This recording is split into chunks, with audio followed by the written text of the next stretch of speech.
pastor americano, uma ditadura militar e o rei da pilantragem. O que isso tem a ver uma coisa com a outra? Vamos ver no primeiro episódio. Vamos lá!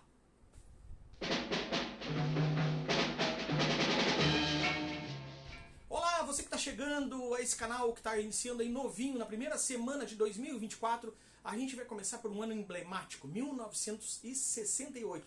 Mas Gil, por que 1968? Por que não começa em 1500, já que é um canal sobre a história criativa do Brasil? Sim, a história do Brasil dentro do âmbito criativo, da criatividade, da indústria criativa, né? Um país extremamente criativo. Por que não começa do começo? Porque a gente não vai seguir uma ordem cronológica, porque senão ficaria muito chato. A gente vai começar por 1968, porque é um ano emblemático, né? Um ano emblemático no Brasil. Por quê? Porque estávamos em plena ditadura militar. Gil, mas teve ditadura militar no Brasil? Mas eu ouvi dizendo que não tem. O pessoal, não tem ditadura, não teve ditadura. Sim, tivemos uma ditadura militar. E o que mais marca a ditadura militar de 1968, né, que começou em 1964 e foi até 1985, é o ano de 68, que a gente tem o Ato Institucional número 5, né, o AI-5, que simplesmente retirou todos os direitos constitucionais e civis, né? Foram os anos duros da ditadura, os anos de chumbo, em que a gente teve perseguições, prisões, tortura. Sim, tivemos tudo isso. Gil, mas eu acho que isso não foi ditadura. Bom, se tu acha que não teve ditadura no Brasil, já te digo que a gente não teve só uma, né? A gente teve pelo menos duas, porque em 1937 a gente também teve outra, que era a ditadura do Estado Novo, do Getúlio Vargas. Mas o que uma coisa tem a ver com a outra? Aí é que eu te pego, olha só. Em 1937, o Getúlio Vargas está no poder, né? E o que acontece? Puxa, começa lá o Luiz Carlos Prestes com a Aliança Nacional Libertadora, né, a pregar ideologias mais socialistas e tal, e claro que cria um alvoroço no pessoal da gente, pessoal, gente de bem, né? Então aquela galera que não quer que o Brasil mude, que continue aquela coisa que quem tem dinheirinho tem dinheirinho, quem não tem é porque não merece, que não teve mérito e tal, bababá, né? E aí começa aquele alvoroço.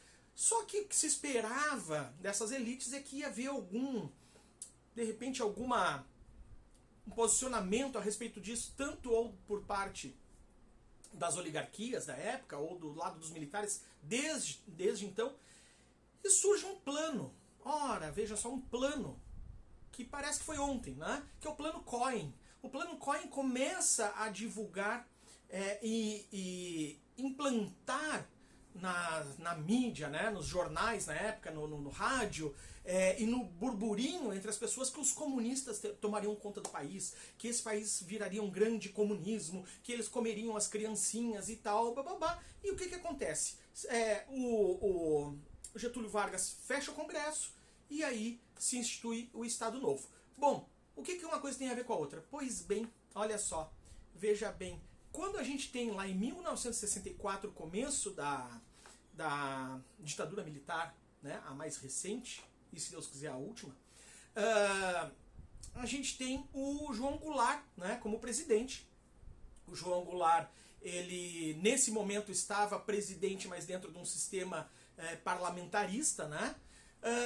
E ele começa a implementar também uma filosofia de reforma agrária, de maiores conquistas para os trabalhadores e tal, coisa que ele já tinha feito lá atrás, porque, se tu não sabe, ele foi ministro do trabalho do Getúlio Vargas. Então, o Jango, ou João Goulart, já era uma pedra no sapato das elites, da classe média meio rica e tal, porque ele começa a instituir direitos trabalhistas junto lá com o Getúlio Vargas, primeiramente, né? Depois ele é vice-presidente do JK, né? Sendo que ele foi mais votado para vice-presidente do que o JK, porque antes as eleições eram separadas, né? E aí ele se torna vice-presidente do Jânio Quadros, né? Porque aquilo, aquela história que conta que o cara era uma figuraça, né? E aí o Jânio, né, se demite do cargo, né? E ele assume, e ele traz, né, essas filosofias, né, de trazer fazer uma sociedade bem mais igualitária em termos do trabalho, né, de direitos e tal. E claro que isso aperta no sapato de novo, vamos virar comunistas, não sei o que, blá. E o que tem a ver com o plano Cohen? Vejam só, aquele general que vai lá, né, de Minas Gerais, que começa a revolução, né, o golpe, é o Olímpio Mourão, não é o Mourão que foi o, né, vice-presidente até um pouco tempo atrás do cara aquele. É o Olímpio Mourão que criou o plano Cohen. Lá em 1937 é o cara que começa todo o esquema do golpe militar de 1964. Ou seja, o Brasil é sempre uma continuidade da mesma coisa, né? Mas e aí, Gil, o que tem? Bom, 68, como eu já falei, né, é um ano emblemático, porque é o ano que a coisa começa a ficar pesada mesmo, e que só vai começar a abrir lá em 1979 com a entrada do presidente João Batista Figueiredo, que eu já conhecia, né? Eu já nasci naquela época, já conheço mais ou menos a história do seu João Batista Figueiredo. Bom, o que rola? Por que 68? Porque em 68, lá nos United States of America, um pastor foi assassinado. Quem era esse pastor? Martin Luther King. Martin Luther King, quem foi? Foi um pastor que, se tu não sabe, ele foi Prêmio Nobel da Paz e foi o jovem, a pessoa mais jovem a receber um Prêmio Nobel da Paz. Em 1964, se eu não me engano, né, ele recebe, olha só, aqui começando o golpe, lá ele recebendo o Prêmio Nobel da Paz. Por quê? Porque ele começa a lutar pelos direitos civis dos negros, né, para combater o racismo nos Estados Unidos.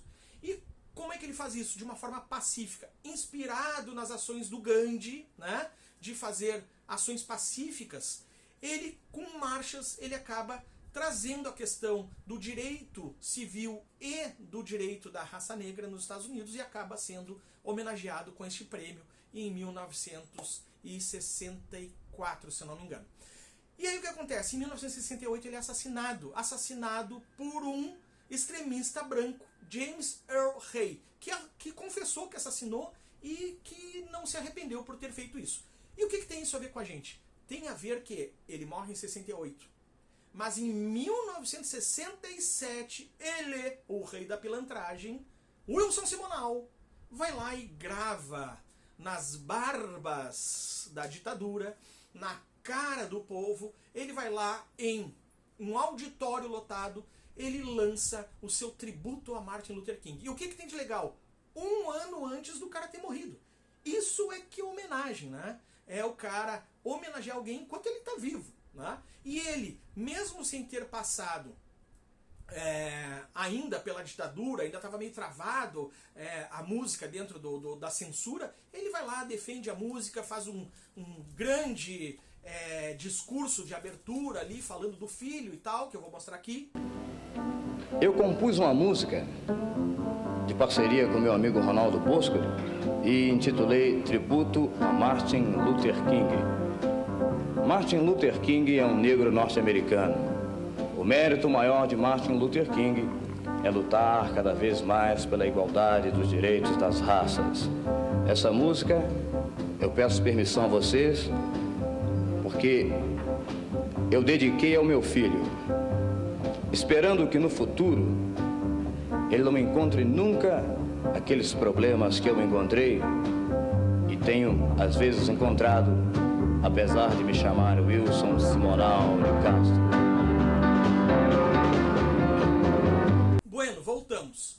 Então, o que eu estava falando? O Wilson Simonal é um cara que nasce, né, numa classe baixa, negro, filho de uma empregada doméstica, né, em 1938. E ele sempre teve um gosto pela música, já cantarolava e tal, mas foi no colégio, na escola, ele teve a oportunidade de estudar numa escola católica. Ele começa a fazer aula de canto, né? Então ele já começa a tomar gosto pela música. Quando ele atinge a maioridade, vai para o quartel, No quartel ele se forma sargento. Olha, vejam só, o Wilson Simonal era um militar, ele foi sargento. Né? E depois sai como sargento. Mas lá no exército, o que ele fazia? Ele cantava, né? Ele fazia algumas atividades no coral e era líder de torcida, ele animava a torcida. Foi ali que ele aprendeu realmente a dominar as massas, a dominar o público, que foi o grande mérito, era o grande atributo do Wilson Simonal. Tá? Quando ele sai do quartel, ele começa a cantar, forma alguns conjuntos e tal, mas nesse meio do caminho ele conhece quem? Ele conhece Carlos Imperial. Quem era Carlos Imperial? Cara, Carlos Imperial, um cara também, né, meio que nessa linha da pilantragem. Abre-se um parêntese aqui, pilantragem naquela época não tinha a ver com os pilantras, esses pilantra que a gente conhece hoje, aí tem um monte de pilantra, né? Vocês sabem de quem que eu estou falando, né?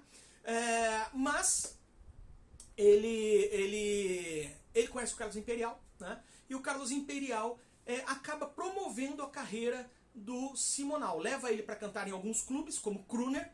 Nesses clubes ele acaba conhecendo uma dupla que é o Miele, quem lembra do Miele, aqui ó, né? E o Boscoli, que acaba também dando uma força maior para a música dele, levando ele para outros bares e outros clubes para cantar como Kruner, e o Carlos Imperial leva ele para a TV Tupi. Quando ele aparece na TV Tupi, ele estoura, principalmente por ser carismático, simpático, tem um vozeirão, ritmo, e acaba tendo, na época, né, haviam muitos programas de auditório, e ele começa a ter essa ligação muito forte com o público. Né? Ele consegue dominar as massas. Essa é a grande característica dele. Né? E aí o que acontece? Ele estoura Brasil afora. E aí, como eu contei para vocês, lança grandes sucessos como Meu Limão, Meu Limoeiro, que é um clássico. Né? Ele botava o público inteiro para cantar Meu Limão, Meu Limoeiro. Tem alguns depoimentos que dizem que ele, inclusive, saía do palco, ia tomar um cafezinho, voltava e a música continuava. Dó, mi, sol, dó, sol, mi, dó. Bom, agora eu não vou cantar, só vou apontar para o grupo e cada grupo deve dar a sua respectiva. Respectiva é muito bom, hein? Ótima nota. Tem um filme que fala sobre isso, que é Você Não Sabe o Duro Que Eu Dei, do Cláudio Manuel, né, um dos participantes do Cacete Planeta, né, que conta bastante a história do Wilson Simonal. Ele lança, como eu falei para vocês, esse tributo a Martin Luther King. Ele lança uma música gostosíssima, que eu gosto bastante, que se der eu vou botar aqui, né, que é Samarina. Descendo a rua da ladeira, só quem viu que pode contar. Cheirando a flor de laranjeira, Samarina vem pra dançar. E continua uma carreira estrondosa. Ele é o primeiro cara a gravar, por exemplo, uma música do Toquinho. O segundo cara que gravou uma música do Chico Buarque. Né? Então ele tem ali, ele consegue ter uma entrada no meio musical e artístico no Brasil inteiro, que é uma loucura. Tá? E qual é a maluquice que tem a ver com a ditadura? Onde que as coisas se ligam? Bom, tu já viu que se liga lá com o Pastor, que eu falei, porque ele foi um cara que fez um tributo a Martin Luther King nas barbas da ditadura. Né? E o que acontece? Acontece também que o Simonal, ele viu alguns artistas, principalmente fora do país, tomando conta da sua própria carreira, abrindo empresas para gerenciar a sua empresa, e ele abriu uma empresa. Só que ele começou a ver que a coisa não estava andando muito bem. Contratou um contador, o contador viu que estava uma bagunça as contas dele, né? Entrada de coisas pessoais na empresa, retiradas pessoais, amigos e tal, e começa a organizar aquela bagunça. E aí ele vê que ele está quebrado. Né? Aí ele tenta renegociar contratos com a Globo, não dá certo, ele acaba brigando com o Boni, né? O Boni, pai do Boninho, né? Hoje Big Brother e tal, que deve estar começando essa semana agora aqui no Brasil. E aí ele começa a culpar Deus e o mundo pela sua quebradeira. E aí ele demite esse contador. Quando ele demite esse contador, ele tinha levado o contador de São Paulo para morar no Rio de Janeiro, ele estava pagando aluguel e tal. O cara ficou lá no apartamento, né? Tendo o custo de o aluguel, o condomínio, enfim, os seus honorários e tal, e não recebeu por isso. E aí esse cara, né, que se chamava Viviane, sobrenome, uma coisa assim, acaba processando o Simonal. E aí o Simonal, o que que faz? O Simonal vai lá e resolve dar um sacode, como a gente chama, né? Um sacode, uns peteleco, né? Dá uma balançada no cara. E aí, qual é a infelicidade? Ele leva dois caras que ele conhecia que eram do DOPS, né? Um dos departamentos de repressão, o grande departamento de repressão da época da ditadura, né? E aí o que acontece? O cara fica preso 20 horas e some. A mulher do cara liga pra imprensa e diz, olha, dois caras do DOPS levaram meu marido e foi a mando do Simonal. A casa cai pro Simonal, né? Ele acaba sendo chamado na delegacia, ele acaba sendo preso, depois é solto por desembargadores e tal. Mas o que que acontece nisso tudo? Ele, não se sabe se por uma ingenuidade ou pelo excesso de manha, o excesso de malandragem, né? Por se garantir demais. Diz a lenda que ele estava sofrendo algumas ameaças e achava que era desse contador ou de outras pessoas, e aí ele diz que ele estava junto com os caras do DOPS mesmo, que ele era brother, que ele denunciava, que ele fazia e tal, bababá. Ele inclusive assinou isso num depoimento. Cara, isso destruiu com a carreira do Simonal, né? Naquela época, o Simonal era o rei da pilantragem. Pilantragem o que era? Na realidade, era um ritmo, era um jeito de tratar com o povo que não era uma música engajada politicamente, né? Mas ele tinha esse approach com o público, né? Já por não ter músicas tão engajadas, isso já deixava, vamos dizer, naquela época, ou tu era de um lado ou tu era do outro. Por tu não defender um lado, tu já estava defendendo o outro. Mas, claro, ele tem aquele episódio ali da música do Martin Luther King, que foi super bacana. Mas quando surge esse episódio aí do contador, cara, ele cai no ostracismo geral. Por quê? Porque a galera viu, bom, o Simonal é de direita, o Simonal faz parte do governo militar. Ele acaba sendo cancelado, como a gente diz hoje em dia. Só que não nas redes sociais, né? Ele foi cancelado pela classe artística, ele foi cancelado pelas mídias. E simplesmente cai num ostracismo. Né? Ninguém mais falava do Simonal, ninguém mais queria saber do Simonal. Artistas, inclusive, tá lá no filme que eu acabei de falar pra vocês, né? Que ligava para casas de shows e dizia, olha, se ele for tocar aí, eu não toco, né? Então o cara acaba sendo cancelado. Ele acaba tentando sobreviver, grava alguns discos ainda nos anos 80, ele consegue uma gravadora só na Venezuela, que acaba lançando ele, né? Com a ajuda do Menescal, né? Do Menescal. Mas acaba que entra num ostracismo geral, cai em depressão, acaba se magoando demais com a história dele sendo apagada, né, da história criativa brasileira, mas está aqui ele de volta, né, e acaba indo para o alcoolismo, acaba bebendo muito álcool, acaba bebendo muito uísque, e com isso desenvolve uma cirrose que levou a ele ao óbito lá em 2000, né, o maior cantor brasileiro.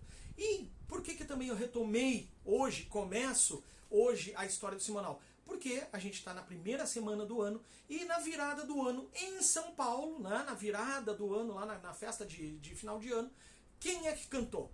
Foi o filho dele, o Simoninha, com um show que se chama o show, a festa do Simonal, com músicas do Simonal. Ou seja, em pleno 2024 o cara tá vivo, né? A música dele tá vivo, tá aí sendo prestigiado e tá sendo aqui de novo, né, lembrado por este canal como o primeiro episódio de um cara negro, pobre, que conseguiu vencer, mas que foi esquecido por causa de uma ditadura e por causa de um mal entendido. Certo, gente? Espero que tenham gostado. Vamos tentar fazer um segundo episódio. Até lá. Valeu. Ó.